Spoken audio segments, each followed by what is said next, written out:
திருச்சிற்றம்பலம். தென்னாடுடைய சிவனையை போற்றி எந்நாட்டவருக்கும் இறைவா போற்றி. அனைவருக்கும் வணக்கம். நாம இன்னைக்கு பார்க்கக்கூடிய பதிவு என்னன்னு பாத்தீங்கன்னா ஆகஸ்ட் மாத பலன்களை பத்தி தான் நம்ம பார்க்க போறோம். அதற்கு முன்னாடி நம்மளுடைய சேனலையும் சப்ஸ்கிரைப் பண்ணிக்கோங்க. இந்த பதிவுகளை உங்களுடைய நண்பர்கள் உறவினருக்கும் ஷேர் பண்ணிக்கோங்க. முதல்ல இந்த மாதத்துல என்னென்ன கிரகங்கள் மாறுறாங்க அப்படிங்கறத நம்ம பார்க்கலாம். முதல் கிரகமாக சுக்கிரனை நம்ம எடுத்துக்கலாம். சுப கிரகமாக இருக்கக்கூடிய சுக்கிர பகவான் இத்தனை நாளா பாத்துட்டீங்கன்னா ரிஷபத்துல இருந்தார். இப்போ மிதுன வீட்டுக்கு குருவோட சேரப்போகிறார். சுக்கிரன் அப்படின்னு சொல்லக்கூடியவர் அசுரகுரு, குரு அப்படின்னு சொல்லக்கூடியவர் தேவகுரு. இவங்க ரெண்டு பேருமே ஒரு டீம் பார்ட்னர் தான், டீம் லீடர்னு நம்ம சொல்லுவோம். இப்ப இவங்க ரெண்டு பேருமே ஒரே இடத்துல மாறக்கூடிய ஒரு காலகட்டங்கள்ல, அதுவும் சுக்கிரன் பாருங்க 20ஆம் தேதி வரைக்கும் தான் குருவோட இருக்க போகிறார். அதற்கு மேல பாத்தீங்கன்னா கடக வீட்டுக்கு வந்துடுவார். இந்த 20 நாட்கள் ஒரு சில ஜாதகத்துக்கு மிகுந்த யோகத்தை கொடுப்பார். ஏன்னா சுக்கிரன் அப்படின்னு சொல்லக்கூடியவர் யாருன்னு பாத்துட்டீங்கன்னா மாதம் மாதம் வரக்கூடிய பணம், திடீர் பண வரவுகள், திடீர்னு வரக்கூடிய பணம் எல்லாமே சுக்கிரன். வருடக்கணக்கா வரக்கூடிய பணங்கள், பெரும் பணங்கள், இது எல்லாமே பரம்பரை சொத்துக்கள், இதெல்லாம் சொல்லக்கூடியது யாருன்னு பாத்துட்டீங்கன்னா குரு பகவான். அப்ப இந்த ரெண்டுமே பணத்துக்கு உண்டான கிரகங்கள் சேரக்கூடிய காலகட்டங்கள்.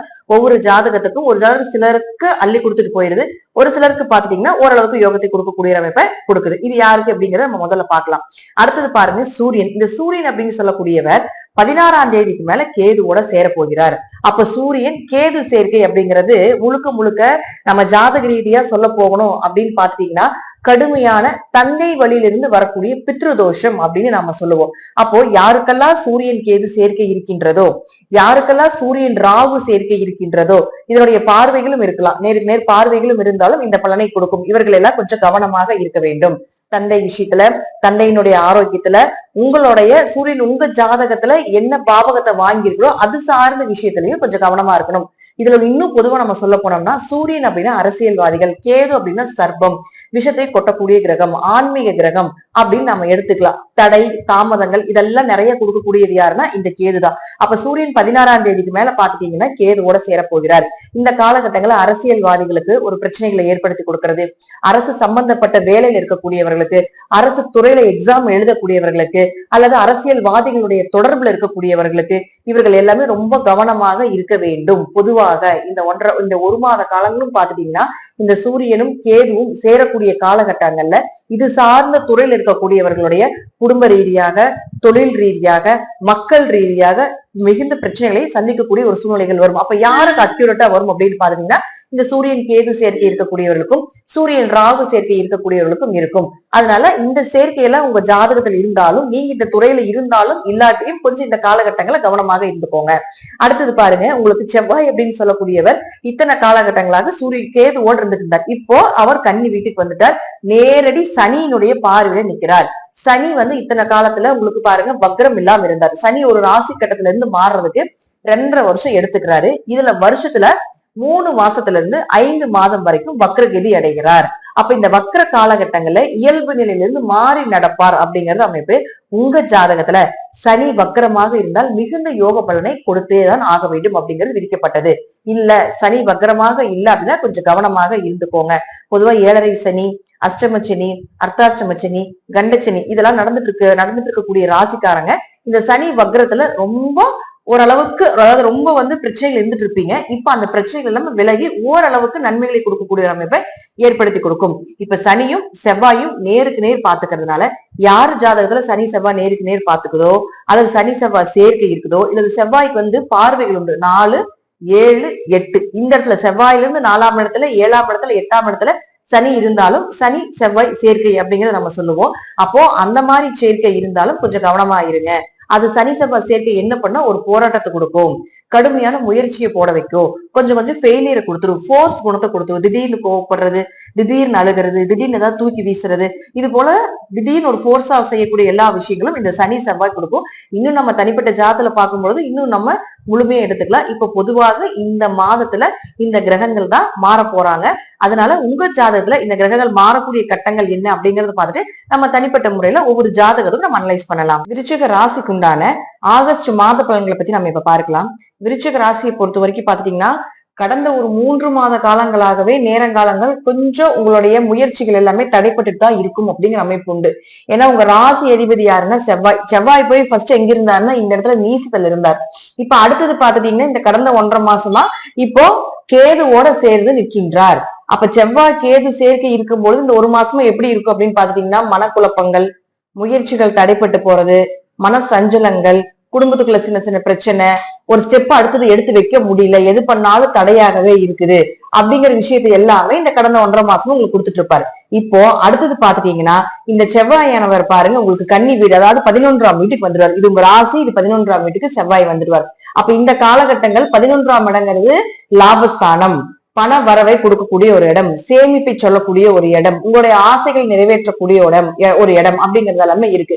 அப்போ அந்த 11ஆம் அதிபதியாக இருக்கக்கூடிய புதன் அப்படின்னு சொல்லக்கூடியவர் பாருங்க உங்களுடைய ராசிக்கு 8 11ஆம் அதிபதியாகி ராசிக்கு நிற்கக்கூடிய இடம் வக்கரத்துல 9ஆம் வீட்டில் நிற்கிறார். அப்போ பூர்வீக சொத்துக்கள், அப்பா மூலமாக உதவிகள் கிடைப்பது, பெரிய லாபங்கள் வர்றது, இத்தனை நாள் இருந்து வந்த தடைப்பட்ட காரியங்கள் எல்லாமே விலகி உங்களுடைய காரியங்கள் எல்லாமே ஜெயமாகிறது, இதெல்லாம் ஏற்படுத்தி கொடுப்பார். அப்போ செவ்வாய் 6ஆம் அதிபதி ஆகி 11ல நிற்கும் பொழுது 6னா கடன், நோய், வழக்கு, வேலை, அரசு கவர்மெண்ட் சம்பந்தப்பட்ட வேலை, இது எல்லாமே சொல்றது 6ஆம் இடம் தான். அப்ப அந்த 6ஆம் இடத்து அதிபதியும் உங்களுக்கு செவ்வாயே ஆகி 11ல நிற்கும் பொழுது வேலை இப்ப மாற்றம் ஏதாவது வருது அப்படின்னா தாராளமாக செய்யலாம்.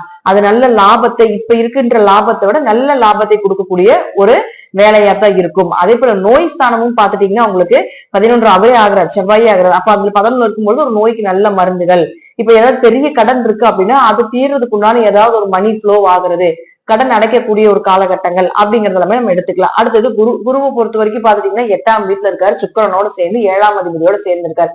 முதல்ல பாத்துட்டா குரு மறைந்தால் கொஞ்சம் பணம் நகை சார்ந்த விஷயத்துல கொஞ்சம் கவனமா இருங்க அப்படிங்கறத நம்ம முதலே சொல்லிப்போம். அதே போல குழந்தைகள் சார்ந்த விஷயத்துல கொஞ்சம் கவனமா இருக்கணும். ஆனாலும் 2ஆம் இடத்த நேருக்கு நேரம் குரு பார்த்துட்டு இருக்கிறதுனால ஏதாவது ஒரு வழியில பண வரவு வரும், ஏதாவது ஒரு வழியில ஏதாவது உங்களுக்கு பொருளாதார வளர்ச்சி ஏற்படுத்தி கொடுத்துருவார். ஒரு பக்கம் விரயமானாலும் ஒரு பக்கம் பண வரவை கொடுக்கக்கூடிய அமைப்பு இந்த குருவினால இந்த வருடம் முழுவதுமே உங்களுக்கு இருக்கு. இப்ப சனி பகவான் யார் உங்களுடைய ராசிக்கு 3 மற்றும் 4ஆம் அதிபதியாகி 5ஆம் வீட்டுல போய் வக்கரகதி அடைகிறார். இந்த மாதத்துல இருந்து நவம்பர் மாசம் வரைக்கும் வக்கரத்துலதான் இருக்க போகிறார். உங்க ஜாதகத்துல சனி பகவான் வக்கரமாக இருந்தால் அது யோகத்தை அள்ளி கொடுத்துட்டு தான் போக போகுது. வீடு, மனை, சொத்துக்கள், தடைப்பட்ட முயற்சிகள் எல்லாமே பாத்துட்டீங்கன்னா உங்களுக்கு சீக்கிரமா ஜெயமாகிறது, இதெல்லாம் ஏற்படுத்தி கொடுத்துருவார். ஒருவேளை உங்க ஜாதகத்துல சனி வக்கரமாக இல்லைன்னா வீடு பிரச்சனை, சொத்து பிரச்சனைகள், குழந்தைகள் சார்ந்த விஷயங்கள், இதெல்லாம் கொஞ்சம் கவனமா இருங்க. அதே போல கூட பிறந்தவர்கள்கிட்டயும் உங்களுக்கு ஒரு மன சஞ்சலங்கள் ஏற்படுறது, மனக்குழப்பங்கள் ஏற்படுறது, இதெல்லாம் ஏற்படுத்தி கொடுப்பார். அடுத்தது 7ஆம் அதிபதி சுக்கிரன், 7 மற்றும் 12ஆம் அதிபதியான சுக்கிரன் இப்போ இருக்கக்கூடியது குருவோட சேர்ந்து நிற்கிறார். அசுர குருவும் தேவகுருவும் சேர்ந்து 8ஆம் வீட்டுல நிற்கிறார். அப்ப 7ஆம் அதிபதி 8 7 தான் உங்களுக்கு பாத்தீங்கன்னா திருமணம். அப்ப 8ங்கிறது கொஞ்சம் கணவருடைய ஆயுள் அல்லது மனைவியுடைய ஆயுள். 8ஆம் இடங்கிறது ஒரு மறைவு ஸ்தானமே. அப்ப என்ன அப்படின்னு பாத்துட்டீங்கன்னா கொஞ்சம் கணவன் மனைவிகள் அந்யோன்ய குறைபாடுகள், அதே போல ஏதாவது ஒரு சண்டை சச்சரவு, சின்ன பேச்சு பேசிட்டு இருக்கிற மாதிரி இருக்கும், திடீர்னு பெரிய சண்டையா வந்துடும். அதனால திடீர்னு கொஞ்சம் கவனமா இருக்கணும். 7 குடையவர் 8க்கு போனாலே திருமணம் சார்ந்த விஷயத்த கொஞ்சம் கவனமா பாத்துக்கோங்க. புதிய வரன்கள் பார்க்கிறது, புதுசா பொண்ணு பார்க்க போறது, மாப்பிள்ளை பார்க்க போறது, இதெல்லாம் கொஞ்சம் இந்த மாசம் தவிர்த்துக் கொள்வது என்பது சிறப்பு. ஏன்னா 7 கூட 8க்கு போனாலே அதனுடைய இயற்கையாகவே பாத்துட்டீங்கன்னா அதெல்லாமே கொஞ்சம் ஸ்டாப் ஆயிடும். அப்படியே 1 2 வருது அப்படின்னா அது ஒரு முறைக்கு பல முறை யோசிச்சு செய்யறது சிறப்பான விஷயமாக இருக்கும். அப்ப 8ஆம் அதிபதியுமே சொல்லக்கூடியவர் 9ல நிற்கிறார். 9ஆம் அதிபதி சந்திரன் அப்படிங்கிறது உங்களுக்கு நீசம் இருப்பார். அப்ப பொதுவா நீங்க பாருங்க 7 8 9 தொடர்பு ஏற்படுது. அப்ப 7 8 9 தொடர்பு ஏற்பட்டால் கொஞ்சம் அப்பா விஷயத்துல, குடும்ப விஷயத்துல, கணவன் மனைவி விஷயத்துல கொஞ்சம் கவனமா இருந்துக்கோங்க. பூர்வீகம் சார்ந்த சொத்துக்கள் ஏதாவது வாங்கணும், அது சம்பந்தப்பட்டு ஏதாவது பேசணும் அப்படின்னு நினைச்சீங்கன்னா இந்த புதன் அப்படின்னு சொல்லக்கூடியவர் பாருங்க 11ஆம் தேதியோட வக்ரம் நிவர்த்தி அடைகிறார். அப்ப 11ஆம் தேதிக்கு மேல சொத்து சார்ந்த பிரச்சனைகளை பேசுவது என்பது ஒரு சிறப்பான அமைப்பாக இருக்கும். அடுத்தது சூரியனை பொறுத்த வரைக்கும் பாத்துட்டீங்கன்னா அவர் உங்களுடைய லக்னத்திற்கு 10ஆம் அதிபதி. இப்போ நாம என்ன நடக்கும் அப்படிங்கிற பலன்களை சொல்லியாச்சு. இப்போ என்ன செய்யலாம் அப்படிங்கிறது நன்மைகளும் உண்டு, தீமைகளும் உண்டு. அப்ப என்ன செய்யலாம் அப்படின்னு பாத்துட்டீங்கன்னா உங்க ஜாதகத்துல என்ன திசை நடக்குதோ அந்த திசைக்குண்டான தெய்வத்தை வழிபாடு செய்வது, அந்த திசைக்குண்டான தெய்வத்தை சரணாகதி அடைவதை தவிர வேறு வழி இல்லை அப்படிங்கிறது ஒரு விஷயம். அதே போல எலரிசனி, கண்டச்சனி, அஷ்டமச்சனி காலகட்டங்கள்ல சிவன் வழிபாடும், பைரவர் வழிபாடும், அதே போல ஆஞ்சநேயர் வழிபாடும், பெருமாள் வழிபாடும் செய்து கொள்வது என்பது ஒரு சிறப்பான விஷயமாக இருக்கும். நடப்பதை யாராலையும் தடுக்கவே முடியாது. வழிபாடுகள் மூலமாக நமக்கு வரக்கூடிய பிரச்சனைகளை குறைத்து கொள்ளலாம் அப்படிங்கறத முற்றிலும் உண்மை. அவரவர்கள் கர்மாக்கு தகுந்தது போல, வழிபாடுகளுக்கு தகுந்தது போல, ஜாதகத்தின் பலத்துக்கு தகுந்தது போல, ஒரு சில ஜாதகத்துக்கு பாத்துட்டீங்கன்னா நல்ல பலமான ஜாதகமாக இருந்ததுன்னா நிறைய பிரச்சனைகள் வந்தாலும் சமாளிச்சுக்குவாங்க. ஒரு சில ஜாதகங்கள் பாத்துட்டீங்கன்னா பலமே இருக்காது, சின்ன சின்ன விஷயத்துக்கு கூட டிப்ரெஷன் ஆகுவாங்க, சின்ன சின்ன விஷயத்துல கூட அவங்க பணத்தை இழந்து தன்னுடைய சொத்துக்களை இழக்கக்கூடிய சூழ்நிலைகள் கூட வரும். ஆனால் என்ன இருந்தாலும் ஜாதகத்துல கர்மா ரீதியாக நடப்பது நடந்தே தீரும் அப்படிங்கறதுல மாற்று கருத்துக்கள் கிடையாது. இறைவனை சரணாகதி அடையும் பொழுது வரக்கூடிய, அதாவது பெருசா வரக்கூடிய பிரச்சனைகள், மலையாட்ட வரக்கூடிய பிரச்சனைகள் பணியாட்ட விலகிவிடும் அப்படிங்கிறதா முற்றிலும் உண்மை. அதனால பயப்பட தேவைகள் இல்லை. உங்க ஜாதக ரீதியாகவும், உங்க தசாபுத்திகள் ரீதியாகவும், உங்க ஜாதகத்தில் இருக்கக்கூடிய கிரகங்கள் ரீதியாகவும் நான் சொல்லக்கூடிய இந்த கருத்துக்கள் எல்லாமே சிறிது மாறுபடலாம். இந்த மாதம் இதெல்லாமே நடந்துச்சா, நான் சொல்லக்கூடிய கருத்துக்கள் எல்லாமே உங்க வாழ்க்கையில நடந்ததா அப்படிங்கிறத நம்மளுடைய கமெண்ட்லயே நீங்க பதிவு பண்ணலாம். நன்றி. மீண்டும் ஒரு நல்ல பதிவுல சந்திக்கலாம். திருச்சிற்றம்பலம், தில்லையம்பலம், ஸ்ரீ நரசிம்ம திருவடிகளே சரணம்.